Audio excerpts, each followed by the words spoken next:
It all started with a jar. Not a scandalous book, not a tell-all interview, not a red carpet faux pas, but a jar, 12 ounces of raspberry jam in an elegantly minimalist container, wrapped in cream-colored tissue paper, and tucked neatly into a curated box that bore the name of Meghan Markle's brand-new lifestyle venture, as ever. For a moment, it looked like Meghan had finally cracked the code. After years of unpredictable press, rocky royal departures, and countless attempts to rebrand herself as something outside the confines of Duchess of Sussex, this was her golden ticket. As ever wasn't just a brand, it was supposed to be her redemption arc, something refined, carefully curated, and rooted in who she claimed to be, a woman of taste, elegance, and modern mindfulness. The kind of woman who makes her own jam and sends it to her A-list friends with a handwritten note. The kind of woman who turns domesticity into a social statement. But within days, that beautifully packaged jar began to unravel everything. This wasn't just about jam anymore. This was about perception, identity, influence, and most of all, trust.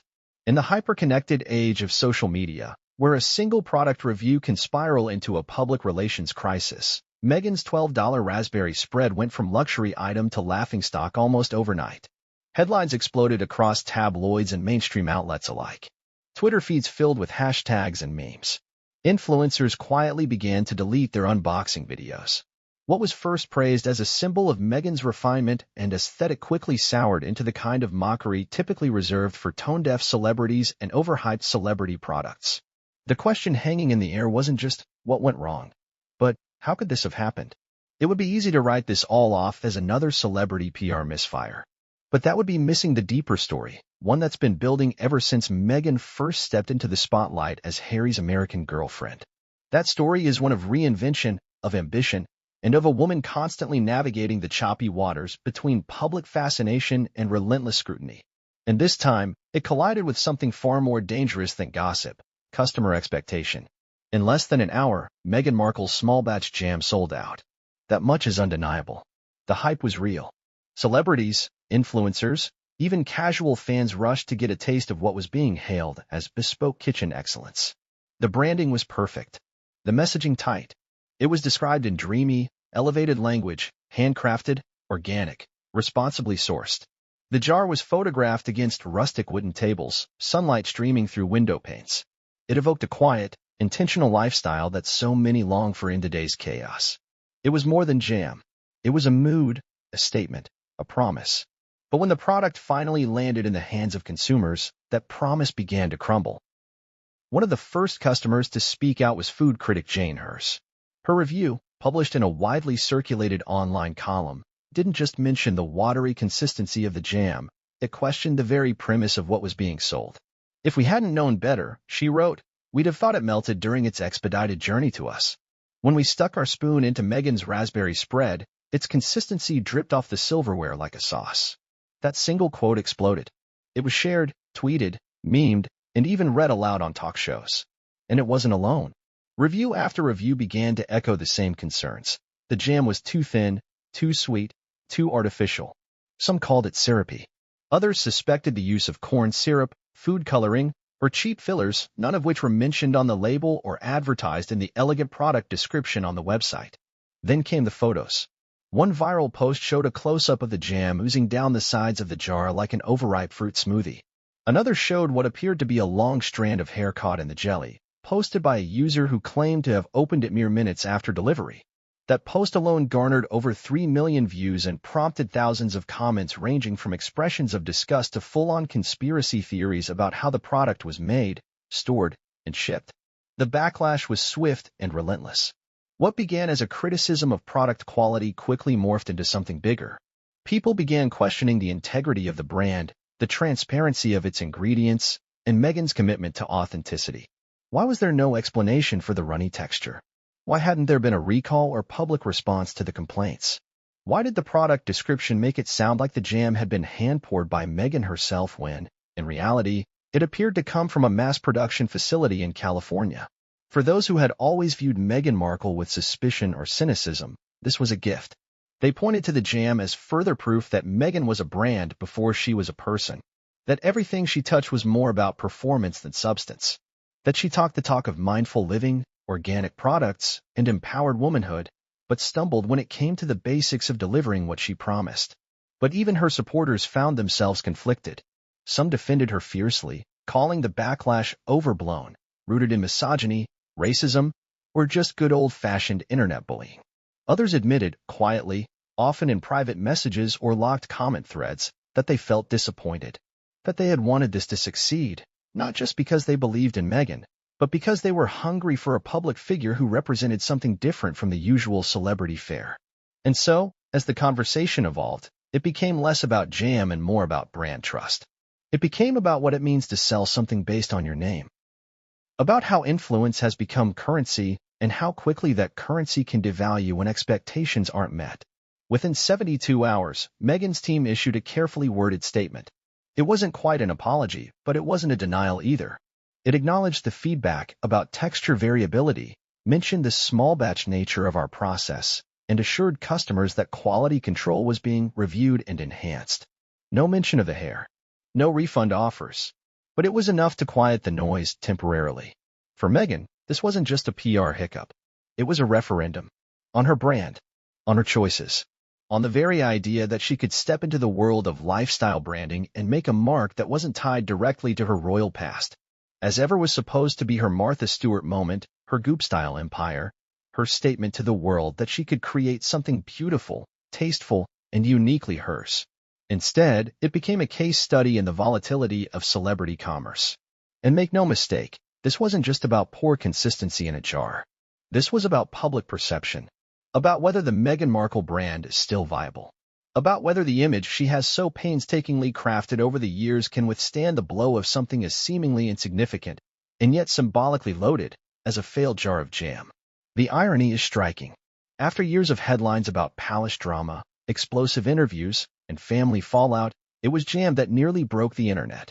Jam, that simple staple of breakfast tables and afternoon tea, somehow became the centerpiece of a media frenzy that once again put Meghan Markle in the spotlight, not as a duchess, not as a victim or villain, but as a businesswoman whose product simply didn't live up to its promise. And for many, that's where the Royale story begins. There's something uniquely symbolic about this jam saga, far beyond the surface of flavor and texture. In the modern marketplace, a product is rarely just a product. It's a reflection of the creator's identity, values, and worldview. And in Meghan Markle's case, that identity is under more scrutiny than most. As ever was pitched not simply as a lifestyle brand, but as a statement of ethos. A new chapter. A break from the past. The brand launch came wrapped in the language of authenticity, celebrating intentionality, small batch craftsmanship, and personal storytelling. Meghan wasn't just selling jam. She was offering a piece of her kitchen, a slice of her personality. That's what made it so appealing. And that's what made the backlash sting even more. Because when a product is tied so closely to the person behind it, any flaw becomes personal. A watery texture isn't just a mistake in production. It becomes a crack in the persona, a moment where the mask slips. For Meghan, who has spent years carefully building a narrative of elegance and substance, this minor slip-up quickly ballooned into a full-blown credibility test. It also played into a deeper cultural moment, one that has seen a growing skepticism towards celebrity-backed products. From skincare to supplements, wines to wellness programs, audiences are beginning to ask harder questions. Does this product deliver what it promises, or is it just hype with a famous name on the label? And more importantly, if it fails, will the celebrity take responsibility? In Meghan's case, the jam jar became a stand-in for larger issues. It was no longer about fruit spread. It was about transparency, follow-through, and accountability. The conversation that followed on platforms like TikTok, Instagram, and X revealed an unexpected fissure in her fan base, between those who blindly supported her every move, and those who began to wonder if maybe, just maybe, the Duchess had overreached. Behind closed doors, insiders whispered about production issues that may have been glossed over in the rush to meet launch demand. Fulfillment centers overwhelmed by influencer orders. A small team managing a big idea. It wouldn't be the first time a celebrity product had stumbled out of the gate due to scaling problems. But in Meghan's case, every misstep carried a heavier cost. And then there was the issue of the hair. That viral image, the one showing a long, dark strand resting atop a pool of raspberry jam, unleashed a second wave of criticism, not just toward the product, but toward the process. Hygiene, oversight, quality control. Some believed it was planted for clicks. Others were convinced it was authentic and reflected a lack of professionalism in the fulfillment process. Either way, it dominated the discourse for days. People weren't just questioning the jam, they were questioning the system that produced it. How could something that was supposedly crafted with care result in such an unappetizing experience? Where were the checks and balances? Was Meghan truly involved in the day-to-day decisions of her brand, or was her name being licensed out while the real work happened behind closed doors? These questions aren't unique to Meghan. They're the kinds of questions every celebrity-backed product eventually faces. But when your brand is built on the premise of personal touch, on handwritten notes and glimpses into your private kitchen, then the stakes are even higher. The fallout from even the smallest mistake becomes a referendum on your character. For Meghan, the irony was almost poetic. After years of being criticized for being too controlled, too polished, too careful with her image, she tried to be vulnerable. She tried to offer something real, something from her home. And in doing so, she stepped into a world where imperfection isn't just expected, it's dissected. That's not to say there was no support. Many of her fans rushed to her defense. Some praised the jam for its flavor, texture be damned. Others framed the backlash as yet another example of the public's double standard when it comes to Meghan. Would the same critique be leveled at Martha Stewart or Reese Witherspoon, they asked? Or was this just another instance of piling on a woman of color who dared to carve out a space for herself? Those questions deserve consideration, but they don't erase the fact that for many customers, the experience simply didn't live up to the expectation. And that's the crux of the story. Because when you strip away the titles, the fame, the carefully curated social media feeds, what you're left with is a product. A product that people paid money for. A product they expected to enjoy. And when that product disappoints, it cuts through the narrative like a knife. What makes this all the more compelling is how much this moment mirrors Meghan's broader story. From her early days on the television show Suits to her whirlwind royal romance and turbulent departure from the firm, her public journey has always been about navigating expectations, managing the gap between who people think she is and who she's trying to become. With as ever, she attempted to reframe the narrative again. No longer just a duchess, but a founder, a tastemaker, a woman with vision. The jam was just the beginning part of a larger rollout that would include tableware, home goods, possibly even apparel. It was meant to be a soft opening, a teaser for something much grander. Instead, it became a cautionary tale. A tale that reminds us how fragile public perception can be, how quickly the tide can turn, and how even something as seemingly benign as fruit preserves can spark a cultural moment that reaches far beyond the kitchen. The truth is, Meghan's jam was never just about jam. It was about aspiration, identity, the tightrope between authenticity and branding. And in a world where every move is dissected, every product reviewed, and every promise held up to the harsh light of public opinion, there is no margin for error. Not when your name is Meghan Markle. And so, here we are at the intersection of influence, commerce, and expectation. A single jar of raspberry jam has opened a Pandora's box of questions. Not just about product quality, but about celebrity culture, brand trust, and the ever-shifting dynamics of public loyalty. The story is still unfolding. There are rumors of a re-release, whispers of a behind-the-scenes shakeup at as ever, and a growing chorus of voices asking, what happens next? That's the question we'll explore in this video. We'll dive into the product launch, the customer reactions, the viral backlash, and Meghan's official response. We'll unpack how something so small became something so big and what it means for the future of her brand. Because in the end, this isn't just about Meghan Markle's jam. It's about what happens when image collides with reality, when curated aesthetics are tested by consumer experience, and when one woman's quest to redefine herself meets the uncompromising court of public opinion. In the early hours of a spring morning, Meghan Markle's team pressed the digital button that would send shockwaves through the internet. The As Ever website went live. No press conference. No staged appearance. No velvet rope VIP event. Just a link. Quietly dropped, almost understated. But within minutes, it erupted across social platforms like wildfire. The concept was simple, or at least it appeared that way, a small batch, curated lifestyle collection, with the first product being a jar of raspberry jam. The label was subtle, elegant, free of flourishes. White font on a clear background. A solitary phrase repeated like a whisper, as ever. The first people to receive the product were not your average consumers. No, this launch was choreographed with the precision of a royal procession. Celebrities, influencers, and cultural tastemakers each received their own beautifully packaged as-ever boxes in the days before the official site release. Those hand-picked individuals posted stories, photos, and gushing captions within hours. Each unboxing was a cinematic event, a moment of connection with Meghan, even if only for a fleeting second. Gwyneth Paltrow shared hers over breakfast, the sunlight bathing her countertop like something out of a Nancy Meyers film. Mindy Kaling called the jam charming. Tracee Ellis Ross posed with her spoon mid-dip. Oprah Winfrey, notably absent, sparked speculation as to whether she had declined to participate or was being saved for a grander reveal. But the buzz was undeniable. Meghan was trending within minutes. The brand hashtag began to climb. The product page itself was sleek and minimalist. No lengthy descriptions, just a few curated words that spoke to the philosophy behind the jam. Seasonal fruit, lovingly made, small batch perfection. It was, according to the site, a blend of heirloom raspberries and raw sugar, created in collaboration with a California-based artisan kitchen. The price tag, $12 per jar, was both surprisingly affordable for a celebrity-endorsed product and subtly luxurious. Then came the rush. As soon as the link went live, customers flooded the site. Servers lagged. Some browsers froze. Others received cryptic error messages. For nearly 20 minutes, people scrambled to refresh their pages, determined to get their hands on what was quickly becoming the most talked-about jam in the world. By the time the website stabilized, it was too late. Every single jar of jam had sold out. The site now bore a clean banner reading, "Sold out. Thank you for your love and support." An email sign-up list was added for those who wanted to be the first to know when restocks were available. Social media exploded.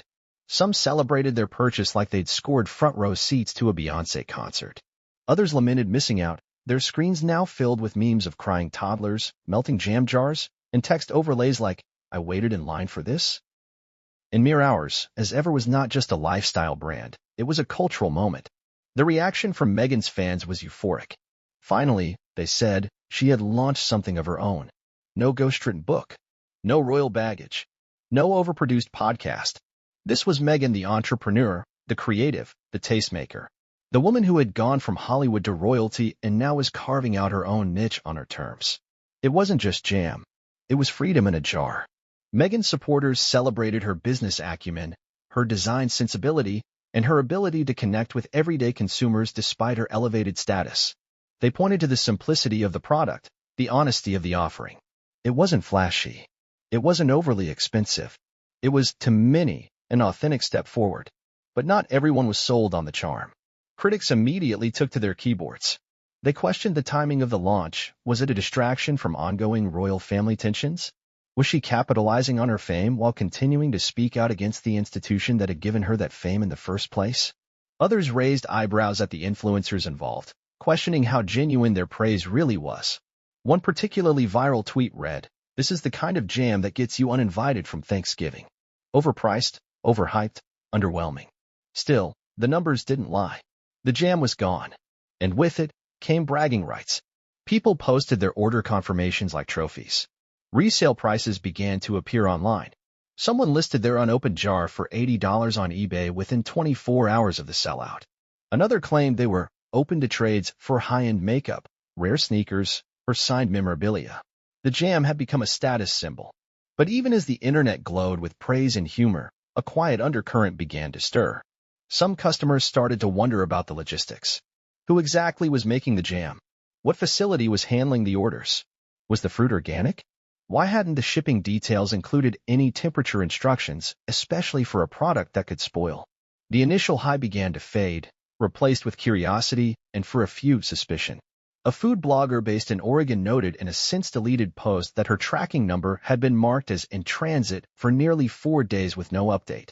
Another customer from New York claimed her box arrived damp, with jam residue seeping from one corner of the cardboard. At this point, it wasn't enough to have scored a jar. People wanted the jam to live up to the story, to taste as elegant as it looked, to justify the craze. Because if it didn't, the backlash would be swift and brutal. But for now, in those early hours, it was still all glory. Meghan's team released a short video on Instagram of the production process, sterile kitchens, fruit being stirred in copper pots, lids being sealed with gloved hands.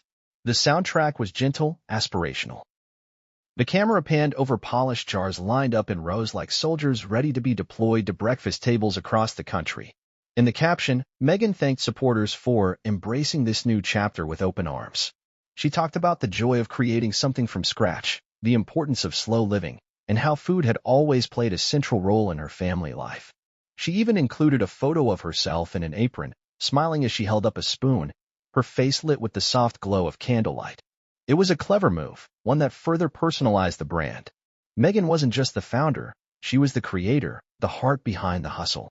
That image of her, spoon in hand, would be shared over 100,000 times within the next 2 days. It made its way into headlines, blogs, even a few late-night comedy segments. Stephen Colbert joked, "You know your jam is next level when it sells out faster than Taylor Swift tickets."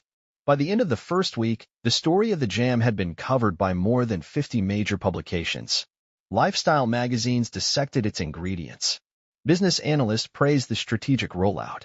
Social media continued to buzz. Meghan's name once again dominated Google Trends. And for a brief, shining moment, it seemed like she had done it. She had launched something meaningful, something real, something the public wanted.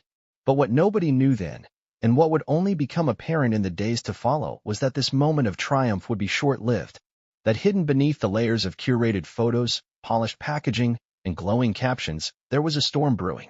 A customer experience that wasn't matching the marketing. A product that, despite its promise, was about to crack under the weight of expectation. And when that crack formed, it wouldn't just splatter raspberry jam across someone's countertop, it would drip, slowly and messily, into the public narrative, one spoonful at a time. While the buzz from the launch was still reverberating online, cracks began to show in the curated veneer of perfection that had characterized as Ever's rollout. The deeper people looked, the more they began to question whether the success was built on more than just good aesthetics and a recognizable name. The logistics of how such a seemingly niche product could be manufactured, packaged, and shipped in such a short time frame without compromising quality became a point of focus. Meghan had painted a picture of small batch charm, but the scale of the release, combined with the sheer number of influencer boxes that went out, didn't seem to add up to the artisanal, hands-on process the brand was selling. Several independent food producers chimed in, anonymously or through public comments, questioning how genuine this small batch claim could be. One food entrepreneur noted in a LinkedIn post, "To send that many jars across the country in such a narrow window, especially with branded packaging, printed cards, and custom boxes. That's industrial scale, not farmhouse kitchen vibes." That observation set off a ripple effect. Reddit threads began dissecting the business side of Ever. Some users began investigating the fulfillment company listed on the shipping labels. It turned out to be a mid-sized distributor in Los Angeles that had previously handled launches for celebrity wine labels, CBD-infused snacks, and various influencer beauty products. Not shady, but certainly not the image of a lovingly stirred jam pot over a stove that the brand seemed to suggest. At the same time, more and more customers who had received their orders began posting their experiences. The jam, for many, was underwhelming. Some commented that the packaging was more memorable than the product. Others shared images of jars with lids slightly askew, leading to minor leaks during shipping. A few commented that the seal looked broken or improperly adhered. Then came the comparisons. Longtime jam enthusiasts and food bloggers began comparing Ever to premium jam brands already in the market. One reviewer lined up Ever's raspberry jam next to a high-end French preserve, a local farmer's market brand, and a basic supermarket jam. The verdict wasn't flattering. Ever ranked last, not just in texture, but in flavor and richness. People expected to be wowed. Instead, they were confused. The jam was thinner than they anticipated. It behaved more like a drizzle or compote. Some enjoyed it on pancakes or mixed into yogurt, but few felt it worked on toast or scones, which traditionally require a thicker, more spreadable consistency. For a brand anchored in old-world charm and traditional table settings, the watery texture fell off. And then came the headlines. News outlets that had previously written glowing features shifted their tone. What had started as coverage of a successful launch turned into cautious reporting about customer dissatisfaction. Tabloids dug deeper. One British newspaper published an opinion piece titled, "Meghan's Jam? Style over Substance?" Another article questioned whether this launch was the start of a larger pattern, where celebrity-led ventures lead with optics and hope the substance catches up later. Podcasts joined in. Business and branding shows used Ever as a case study. Some were generous, framing the situation as a learning moment for a new entrepreneur. Others were brutal, pointing to what they called PR-driven product development, where the marketing plan precedes the actual experience of the product itself. Meghan's silence during this time was deafening. Unlike in past controversies where she released statements quickly, this time there was no personal message. No video. No direct response. The official as ever social media accounts posted only one story in the week following the backlash, showing a reposted photo of someone who praised the jam. No comments were allowed on posts. DMs were disabled. This radio silence led to more speculation. Had the brand underestimated the importance of customer experience? Was Meghan overwhelmed by the criticism? Or was there a strategic decision to let the noise die down before re-engaging? Meanwhile, the resale market for unopened jars took a dive. Those initially listed at $80 were now struggling to sell at $20. Some buyers openly asked if they could return the product. Others simply tossed the jam in the trash and vented online. Still, a core group of loyal followers stuck by Meghan. They insisted that the backlash was exaggerated, fueled by those eager to tear her down. They argued that the jam might not have met every expectation, but it didn't deserve the tidal wave of negativity it received. To them, it was another chapter in a long history of unfair treatment. But no matter which side of the debate one fell on, the fact remained that as ever's first impression had become a complicated mess. What was supposed to be a triumphant debut had evolved into a controversial flashpoint. Instead of signaling a fresh new beginning, the brand's launch became a mirror reflecting all the cultural baggage surrounding Meghan Markle, her celebrity, her past, her critics, and her carefully cultivated image. As the dust began to settle, analysts were left to wonder, would there be a second batch? Would customers give the brand another chance? Could Meghan reclaim control of the narrative? Or had his ever story been permanently tainted by a single misstep? Because while the internet moves fast, reputations are slow to rebuild. And in the crowded, ruthless world of lifestyle branding, even the most powerful names can't afford to falter at the starting line. This was supposed to be Meghan's moment to redefine herself. To separate from the royal drama, the media clashes, the polarizing public persona. To stand on her own, not as a duchess or a celebrity, but as a founder, someone with a vision, a product, a brand. But with one jar of jam, that vision started to slip. And the real story? It was just beginning. The first few days following the As Ever Jam launch felt like the golden hour of any influencer campaign. Social media was flooded with vibrant images of the brand's iconic packaging, dreamy kitchens adorned with half-opened gift boxes, and handwritten notes supposedly pinned by Meghan herself. The marketing machine had worked flawlessly. It was visually arresting, emotionally effective, and masterfully timed. For many fans, this was the Meghan they'd been waiting to see again, controlled, creative, and in her element. The Duchess of Sussex was stepping into a new identity. No longer was she merely a public figure defined by her departure from royal life or her tense relationship with the British tabloids. Here, she was taking ownership of her story through commerce. It was an attempt at reinvention, presented in a jar. But once the initial excitement passed and the boxes landed on kitchen counters around the country, reality began to seep in. The first reviews trickled in quietly, almost cautiously. People who had paid $12 for a single jar were eager to justify the cost. Many framed their opinions with polite optimism. A few said the jam was lovely, though lighter than expected. Others described it as subtle or delicate. These were the early adopters, the loyalists, those who wanted to believe they were tasting something artisanal, refined, and special. But as more customers began to open their jars and conduct their own taste tests, the tone began to shift. The texture was the first red flag. Instead of a thick, spoonable consistency that clung to toast, the jam appeared runny. Some posted videos demonstrating how it dripped off their knives like syrup. Others showed the jam poured out into bowls, mimicking the consistency of a melted fruit smoothie or even a sauce. And then came the comparisons. People began stacking Meghan's jam against established gourmet brands. They wanted to understand what made As Ever worth $12. Was it the flavor? The ingredients? The story? Or was it just the name? In many cases, Meghan's jam came up short. Critics noted a surprising sweetness, with some describing it as cloying or unbalanced. Others said the raspberry flavor was faint, buried under sugar and lacking the depth of fruit-forward jams found at local farmers' markets. What was most surprising, however, was how many compared it unfavorably to much cheaper supermarket varieties. One reviewer on a popular food blog wrote, It tastes like something you'd get in a diner's single-serve plastic container, just with a better jar and an A-list backstory.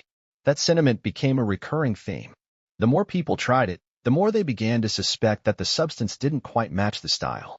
MEGHAN had promised authenticity, care, and premium quality.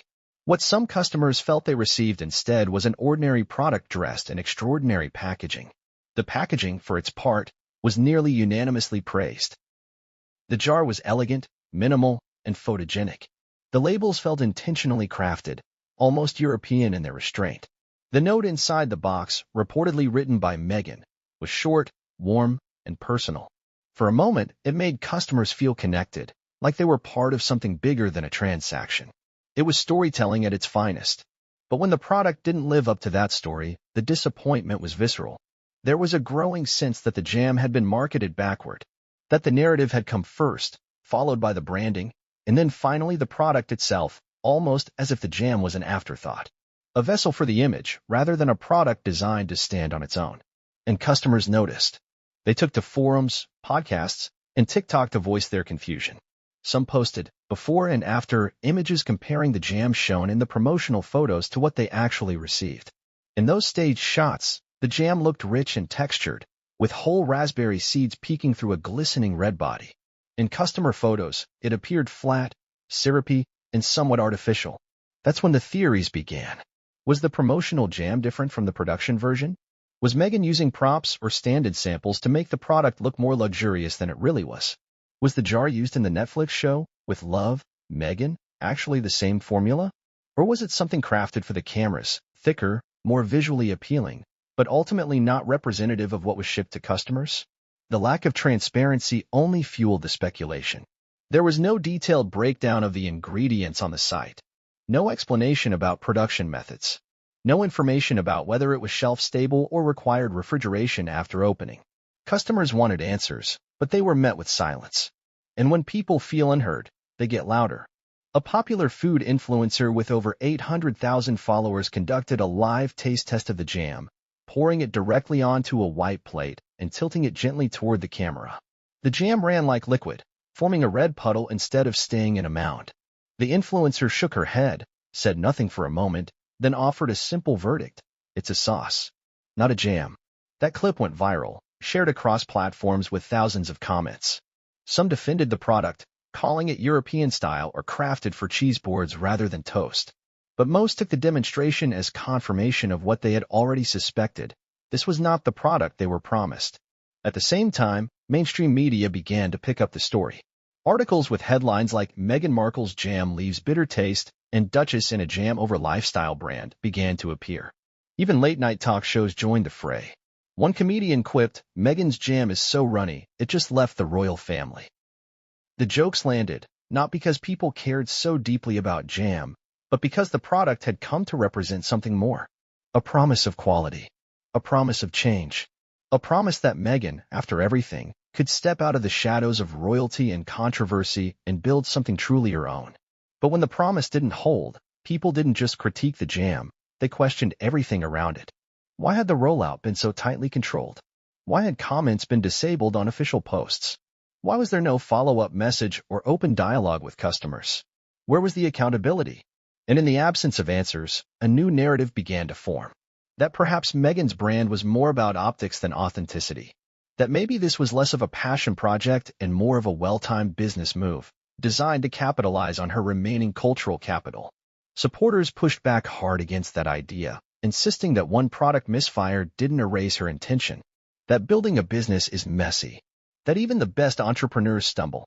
But others weren't convinced. The combination of vague marketing language, unexpected product flaws, and total silence from the brand began to feel calculated. It wasn't just that the jam was too thin. It was that the trust was too. As more buyers weighed in, the chorus of dissatisfaction grew louder. Some customers noted that the jam had separated in transit, with a thick sludge at the bottom and liquid at the top. Others claimed theirs had arrived with pressure damage, puffed up seals, or slight bubbling when opened, both signs of possible fermentation. While there were no confirmed reports of spoiled or unsafe products, the speculation alone was enough to unsettle many buyers. The growing frustration reached a boiling point when one customer posted a detailed review accompanied by a photo of their open jar. its surface dotted with what appeared to be crystallized sugar and a small black speck they claimed was definitely not a seed. The post was shared widely and reignited concerns about quality control. In less than 2 weeks, the jam had gone from a symbol of MEGHAN's rebirth to a cautionary tale about branding over substance. The early hype had created expectations the product simply couldn't meet. And in the eyes of many, that gap between promise and reality was unforgivable. Because when customers are promised a slice of someone's soul, a taste of their kitchen, their heritage, their intention, and all they receive is a leaky jar of sugar syrup, the betrayal cuts deep. And for MEGHAN, a woman who has spent the better part of a decade trying to convince the world of her sincerity, that betrayal could be more damaging than any headline ever written. As more attention turned toward the questionable quality of the product, industry experts began weighing in with their own opinions, not just on the jam, but on what it meant for the future of as ever. Several well-known food critics and business analysts began posting commentaries, noting that while the backlash was undeniably intense, it was also predictable. In the world of consumer goods, especially within the lifestyle niche, it's common to see highly anticipated launches fizzle under pressure when the actual product doesn't match the carefully constructed narrative. But what made MEGHAN's situation unique was the level of scrutiny she brought to the table. Every move she made, every word she spoke, every business venture she touched, people were already watching with a magnifying glass. So when she introduced something as personal and seemingly simple as jam, it invited judgment not just of the product itself, but of the character and credibility behind it. And with that scrutiny came new revelations. One investigative journalist published a piece tracing the jam's production origin to a third-party food manufacturer in Southern California. While there was nothing inherently problematic about the manufacturer, they were licensed, regulated, and had handled products for other celebrity brands. The discovery stirred further debate. The romanticized image of MEGHAN hand-stirring raspberry jam in her Montecito kitchen was quickly unraveling. The article noted that the manufacturer had previously been involved in producing flavored syrups and fruit toppings for frozen yogurt chains, products with significantly different consistencies and purposes from traditional fruit preserves. This detail sparked further questions. Was the jam formula adapted from an existing syrup base? Was that why it felt more like a topping than a spread? And if that was the case, why hadn't it been disclosed? Transparency became the loudest demand. Customers weren't just disappointed anymore. They were frustrated. They wanted an explanation. Some wanted refunds.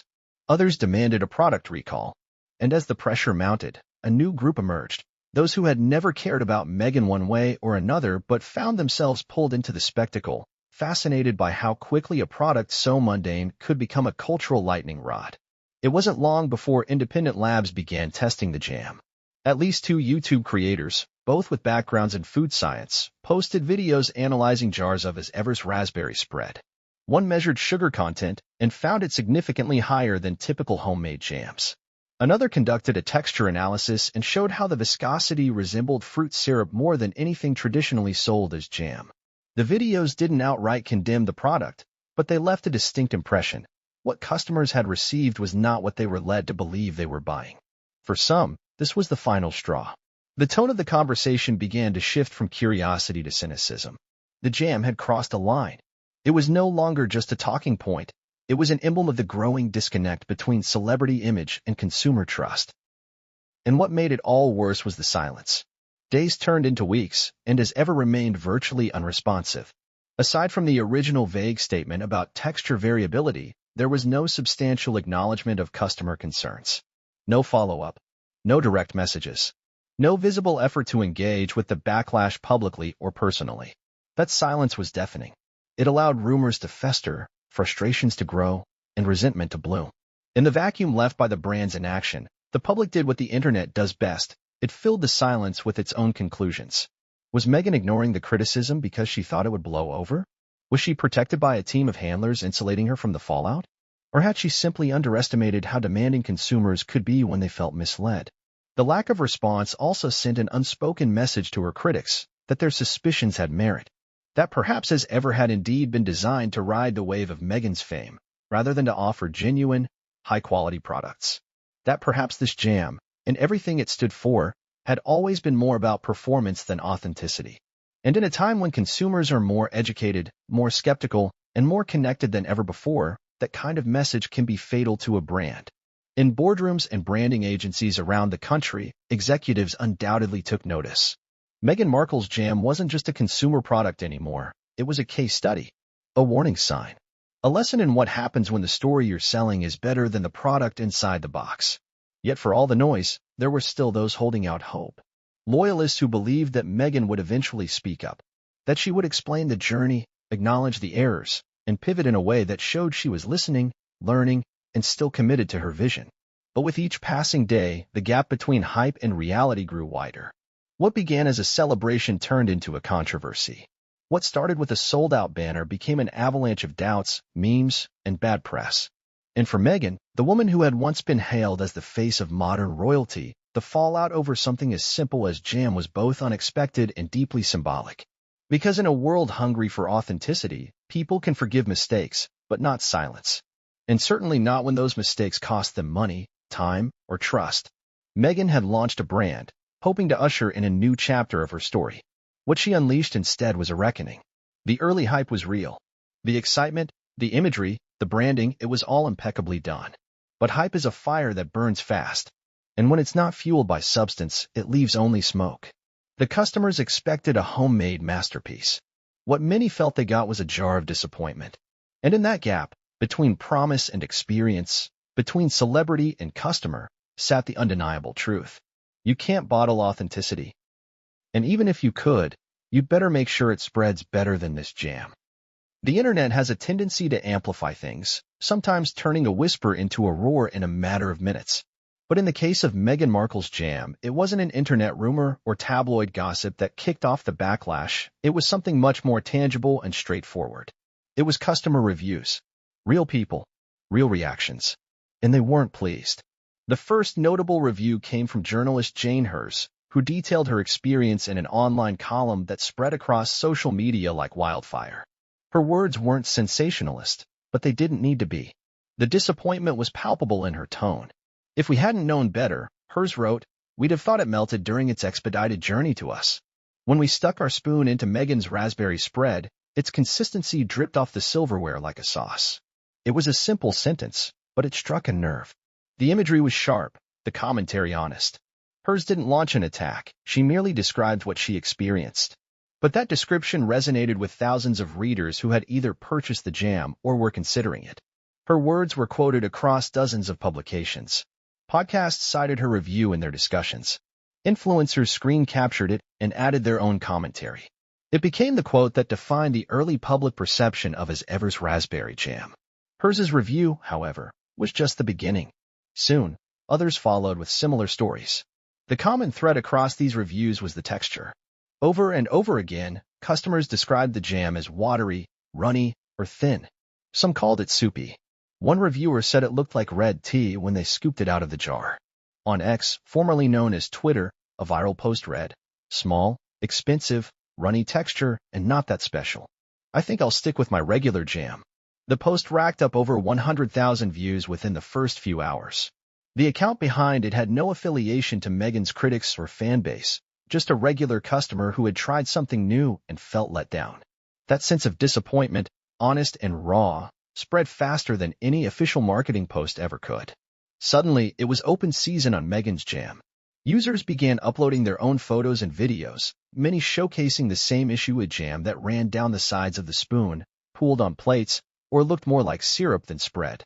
Some tried to give it the benefit of the doubt, suggesting maybe it was meant for yogurt, pancakes, or cheese boards. But those explanations didn't hold up against the marketing material, which had clearly pitched the jam as traditional and versatile.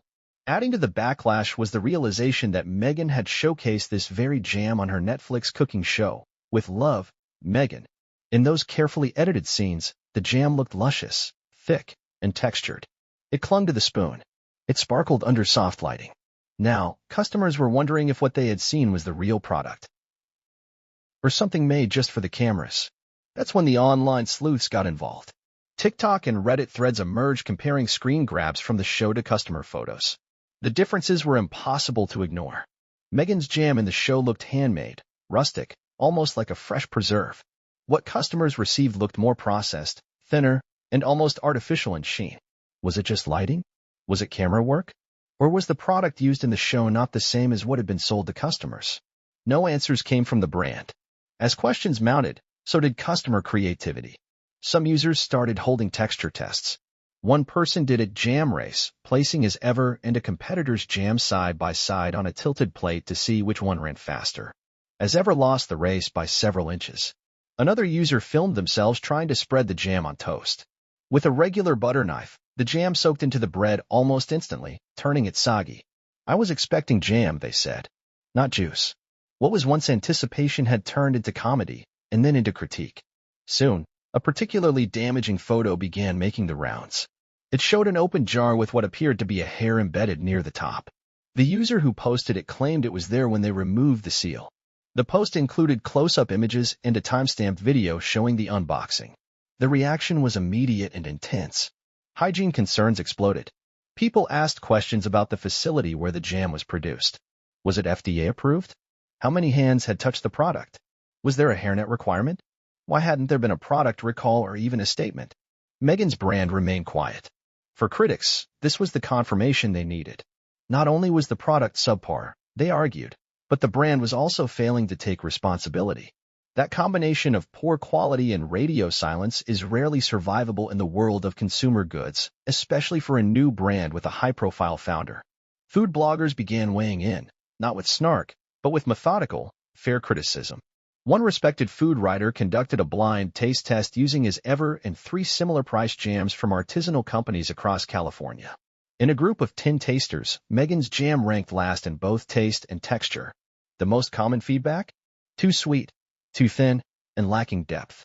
The consistency, again, became the story. One reviewer wrote, "There's a difference between soft-set jam and runny jam. This is the latter, and it doesn't seem intentional." Customers also began sharing emails they'd sent to the brand asking about refunds, with mixed responses. Some reported that they were told to check the terms and conditions, which stated no refunds for perishable goods. Others claimed they never received a response at all. A few high-profile influencers quietly deleted their original unboxing posts. Some replaced them with neutral comments or completely unrelated content. That silence, in the influencer world, spoke volumes. Still, there were defenders. Some customers genuinely liked the jam. They praised its subtlety, the packaging, and the novelty of buying a product tied to MEGHAN. They shared photos of how they used the jam, drizzled over desserts, blended into smoothies, or stirred into cocktails. For them, the texture wasn't an issue. They framed the backlash as overblown, petty, or even tinged with deeper bias against MEGHAN as a public figure. But those voices were drowned out by the growing list of bad reviews. Retail analysts began weighing in too. One explained that customer expectations for celebrity brands are disproportionately high. When a product bears the name of someone famous, buyers expect excellence, not excuses. They don't just want something good, they want something special. If they're paying a premium, they want the product to reflect the values and standards of the person promoting it. In MEGHAN's case, the expectation was even greater. She had spent years advocating for authenticity, simplicity, and intention. The jam was supposed to be a symbol of that ethos. When it turned out to be watery and questionably manufactured, it wasn't just a product failure, it felt like a personal contradiction. The reviews kept coming. One customer, a retired chef from Vermont, wrote an open letter on her blog. She described how she had been excited to support MEGHAN's venture and even bought a jar as a gift for her granddaughter. But when she opened it, she found the smell faint, the taste overly sweet, and the texture nearly unusable. She wrote, "I wanted to love it. I tried to love it. But love needs something to hold on to. And this jam just slipped through my fingers." That poetic criticism was shared thousands of times. It became emblematic of the broader disappointment. People weren't angry just because the jam was runny. They were angry because it had been sold to them as something else. Something better. Something honest. The thinness of the product, ironically, had revealed a much deeper issue. This wasn't just about food anymore. It was about trust. About branding. About what happens when the polished image of a celebrity collides with the messiness of real-world expectations. And with each new review, each new post, and each new voice added to the chorus of disillusionment, the gap between the MEGHAN Markle that customers thought they knew and the one behind this product grew wider. The reviews sparked something bigger than a failed product launch. They exposed the fragile foundation on which many celebrity brands are built: narrative without substance, packaging without performance, and fame without accountability. And when the jam couldn't stick, neither could the story. As the negative reviews gained traction, they began to reshape the very identity of the As Ever brand in real time. What had begun as a soft, luxurious image of elegance and intentional living now faced the weight of collective disappointment. And the most damaging part wasn't the isolated negative comment or the occasional joke. It was the pattern. Patterns tell a story, and the pattern forming in these reviews suggested something more than a one-off mistake. The same words kept appearing across independent sources: runny, overly sweet, overpriced, unimpressive. When patterns like that emerge in the early days of a product's launch, they carry a credibility that no amount of PR polish can erase. That credibility was further cemented when industry watchdogs began taking note. One consumer report blog, known for evaluating artisanal goods, conducted a blind scoring of texture, taste, presentation, and value. The testers included chefs, home cooks, and food critics. As Ever's jam received the lowest rating in the taste and value categories. The testers found it lacking in both boldness and freshness of flavor, something that could have been forgiven if the texture had met expectations. But it didn't. The report also included notes from a certified food scientist who speculated that the jam may have suffered during shipping. According to the analysis, fruit-based spreads can lose structure if exposed to heat for extended periods. If the product wasn't properly insulated or shipped with adequate temperature control, the breakdown of the natural pectin could cause the runny consistency many customers were experiencing. That theory led to yet another question. Was As Ever truly ready to handle nationwide distribution? The brand had presented itself as a small batch operation, but the logistics required to meet the surge in demand during a celebrity launch are anything but small. People began to wonder whether MEGHAN's team had prioritized scale over stability, exposure over excellence. For customers who had spent days anticipating the arrival of their beautifully packaged jars, the idea that their product had been compromised during transit only added to their frustration. One user recounted ordering 3 jars, 1 for herself, 2 for friends. She described how one of the packages arrived warm to the touch, and when she opened the jar, the seal popped unnaturally. The contents, she claimed, were already separating. She didn't just feel let down, she felt duped. Social media gave that feeling a voice, and a loud one at that. With every new post, video, or blog entry, the growing backlash became impossible to ignore. It started as a trickle. It became a flood. Now it was a storm. Adding to the complexity was the fact that Meghan Markle had built her brand persona on transparency and connection. From her highly publicized struggles with the press to her efforts at sharing her own narrative through interviews and documentaries, she had always emphasized truth and openness. But here, there was no openness. No comment. No acknowledgement that real people were expressing real concerns about a product directly tied to her name and reputation. That silence felt particularly jarring to those who had supported her in the past. These weren't trolls or haters looking to attack her at the first opportunity. Many of these disappointed customers were fans, people who had defended her, praised her resilience, and celebrated her independence. People who believed that buying from As Ever meant supporting something meaningful. Now they were left with soggy toast and unanswered emails. As the days wore on, some began calling for a response, not just from the brand, but from Meghan herself. There were calls for an Instagram video, a statement, a heartfelt explanation that could address what had gone wrong. Maybe it was a manufacturing glitch. Maybe a shipping oversight. Maybe an honest mistake. People were willing to forgive, but only if they felt hurt. But the longer the silence continued, the harder forgiveness became. And the more customers shared their experiences, the more serious the backlash felt. This wasn't just an online flare-up. This was a full-fledged consumer revolt, rooted in unmet expectations and a lack of transparency. As Ever's brand was at risk of being defined by this moment. The story wasn't about lifestyle anymore. It was about credibility. It was about whether a public figure like Meghan could succeed in the business world on her own merit, without the glow of royal titles or the benefit of sympathetic press. And as the reviews continued to flood in, one thing became clear: customers were no longer giving her the benefit of the doubt. They wanted answers. They wanted improvement. They wanted someone to admit that what they received wasn't good enough. Until that happened, the Watery jam would remain more than just a product flaw. It would be a metaphor. A metaphor for what happens when a brand sells a dream and delivers a diluted version of it. a metaphor for the disconnect between image and experience, between intention and execution. A metaphor for a cultural moment in which consumers are more powerful than ever and less patient with empty promises. The reviews weren't just the beginning of a backlash. They were the spark that lit the fire. And with every new post, every disappointed voice, and every unanswered question, the fire only grew. For Meghan Markle, the question was no longer whether her jam could withstand public scrutiny. The question was whether her entire brand could survive the storm it had created. And if it couldn't, it wouldn't be because of one bad review. It would be because those reviews told a story that people believed more than the one she was trying to sell. The moment the photo hit the internet, time seemed to pause. For a split second, people stared at the screen, unsure if they were seeing what they thought they were seeing. Then came the flood. A single image. One open jar of raspberry jam. And nestled near the lid, tangled just above the glossy red spread, was what looked unmistakably like a long, dark human hair. It wasn't a dramatic photo. No fancy filter, no screaming headline.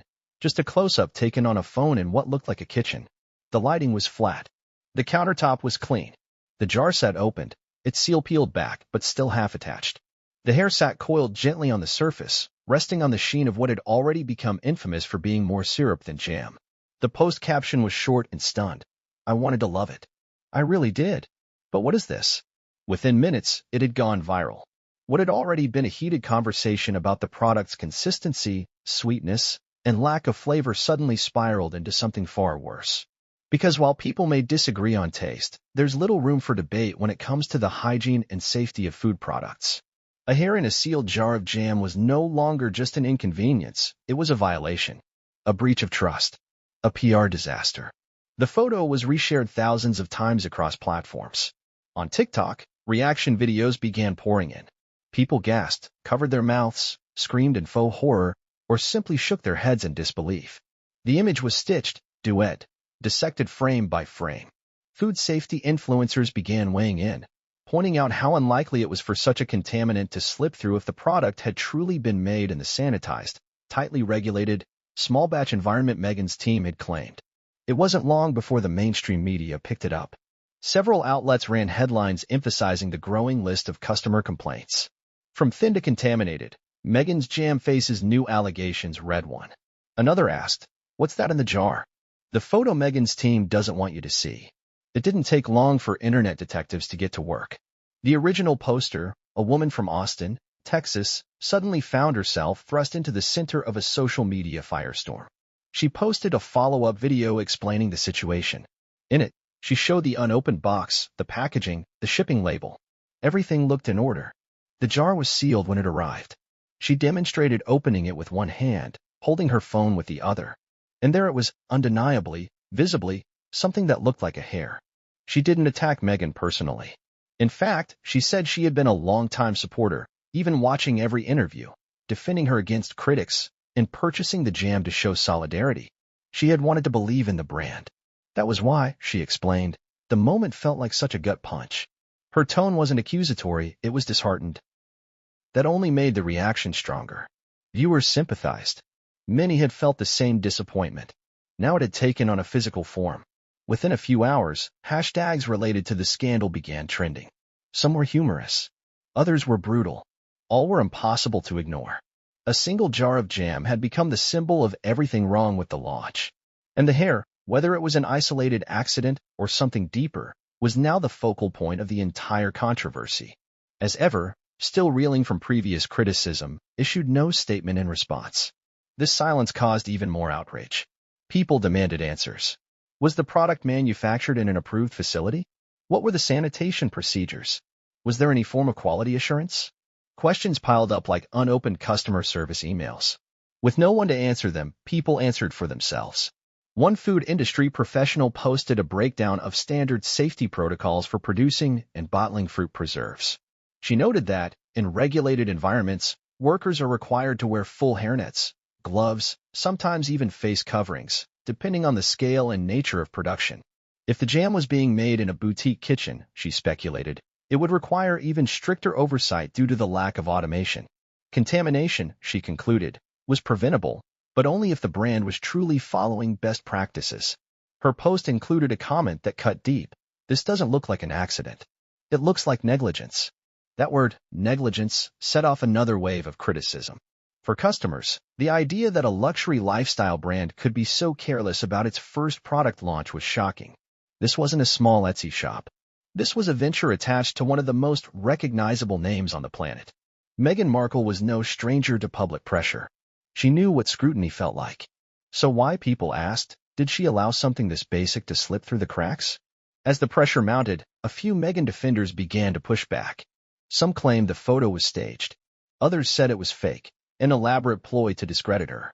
They pointed to the high quality of the photo, the timing of the post, the fact that it emerged just as criticism had reached a fever pitch. But the majority didn't buy it.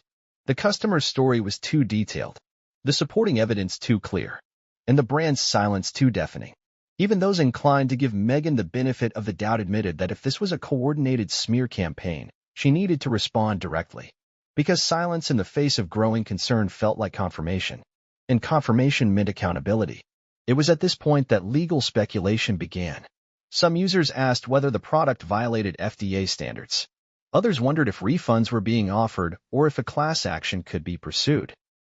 One prominent consumer rights attorney even posted a thread outlining what steps customers could take if they believed the jam had been improperly manufactured or distributed.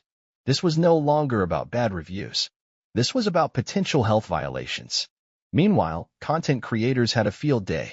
Parody accounts posted fake commercials, edited images of jam jars with caution tape, and memes of Meghan in a hairnet stirring a bubbling pot of jam.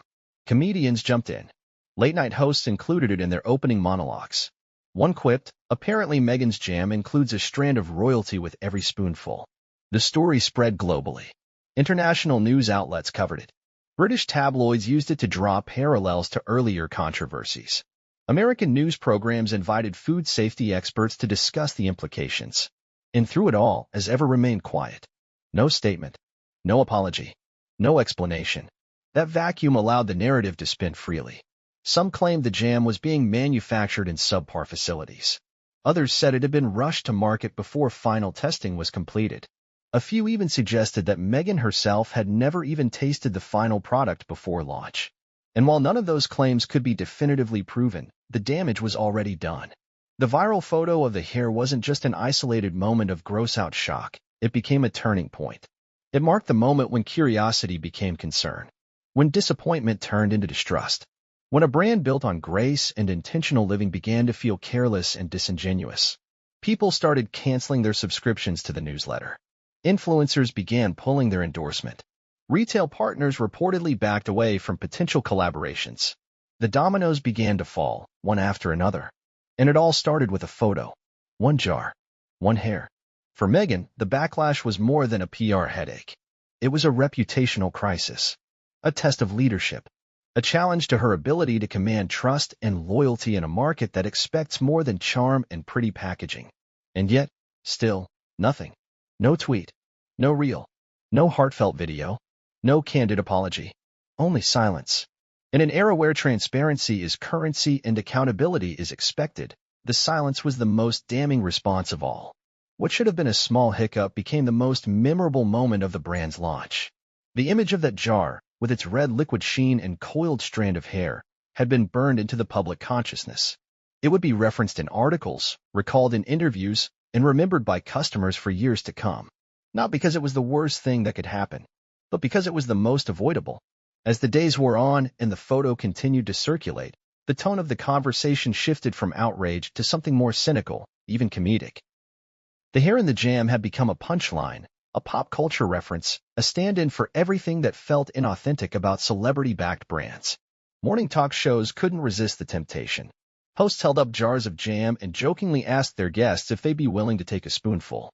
One segment even staged a game titled Jam or Scam, where blindfolded guests tried to identify Meghan's product from other jams based on texture alone. But behind the laughter, the real concern hadn't gone away. The question still hung heavy in the air.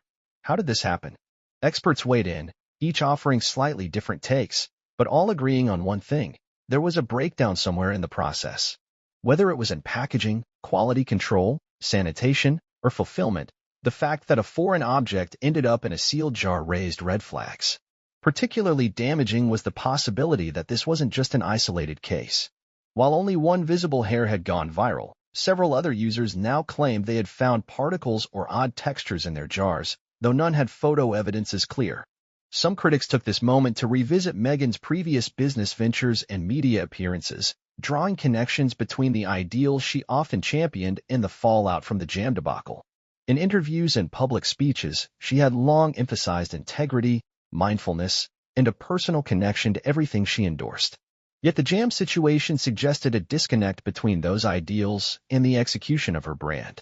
It was hard for customers to reconcile the Meghan they had seen promoting small-batch, lovingly crafted jam with the product they received in the mail, one potentially compromised, possibly unsafe, and disturbingly unresponsive to valid consumer concerns. Then came a new layer to the controversy: silenced voices. A former employee of a shipping partner allegedly leaked that several complaints had been quietly logged with the distributor during the first 2 days of deliveries. These complaints included loose seals, sugar crystallization, and yes, a report of a hair. If true, that would mean the brand had been alerted to issues before the viral photo even emerged. The implication was that they had chosen not to act. Suddenly, what had appeared to be a shocking, one-time incident began to look more like a cover-up. No official confirmation came from the alleged distributor, but the damage was already done. The rumor mill was churning at full speed. What had started with a single customer's photo had spiraled into a full-blown public relations nightmare. Still, no response from Meghan. Her team remained silent. The brand remained silent. And the silence, more than the scandal, began to define the narrative. It was during this period that some customers organized a public review campaign. They coordinated review drops across several platforms, product forums, consumer watchdog sites, even wellness blogs, urging others to share their stories and hold the brand accountable. For many, it wasn't about getting their $12 back. It was about principle, about trust, about not letting a celebrity hide behind fame while ordinary customers paid the price, literally and figuratively, for poor quality and questionable oversight. A few buyers even wrote open letters. One in particular gained significant traction. Written by a mother of 2 in Chicago, it wasn't angry, just honest. She had bought the jam as a birthday gift for her sister, who was a devoted Meghan supporter. When the package arrived, they opened it together, excited and full of expectation. But as they peeled back the seal and noticed something that looked like a strand of hair, the mood shifted. That moment, the letter said, was when something broke, not just the seal on the jar, but the illusion that this brand had been about more than sales. Her words struck a chord. She closed the letter with a question that echoed across thousands of retweets and reposts. When did sincerity start to come with a shipping label? The hair photo remained pinned at the center of the controversy, but it had evolved into a symbol. It represented more than a single product defect. It became a reflection of consumer fatigue, of celebrity overreach, of the widening gulf between image and authenticity. People weren't just reacting to the photo anymore. They were reacting to what it represented, a brand that had promised one thing and delivered another, then vanished into silence when the truth became too inconvenient. And the fallout was spreading. Boutique retailers who had been in quiet talks to carry the as ever line in limited stock reportedly paused negotiations. One source close to a California-based distributor revealed that initial enthusiasm had turned to concern, and that no retailer wanted to be caught holding inventory that could become tainted, literally or reputationally. The shelf life of the product, which had once seemed limitless due to its association with Meghan, now had an expiration date far shorter than anyone anticipated. The silence from Meghan's end continued to be a subject of its own. Where once she had appeared on talk shows, podcasts, and social campaigns, now there was nothing. No tweet, no article, no video, not even a pre-recorded message acknowledging what her supporters were calling a bump in the road. Her absence allowed the media to fill in the blanks. Speculation ran wild. Was she embarrassed? Strategically waiting for the news cycle to move on? Planning a larger brand overhaul behind the scenes? Or had she underestimated the seriousness of the situation? Each day without clarity only gave the story more room to grow. And all of it still hinged on one thing: the hair. It had started as a simple, gross moment shared by a disappointed customer. But the longer it went unaddressed, the more meaning it gathered. It wasn't about food safety anymore. It was about reputation, leadership, integrity. And the longer that hair sat at the center of the cultural conversation, the harder it became to ignore. It had become the brand's defining image, a symbol of a promise broken. And with every repost, every article, every comment, The same question continued to ring louder and louder. How could something so small, so human, so easily preventable, bring down something built with so much attention, funding, and ambition? The answer wasn't in the jam. It was in the silence that followed.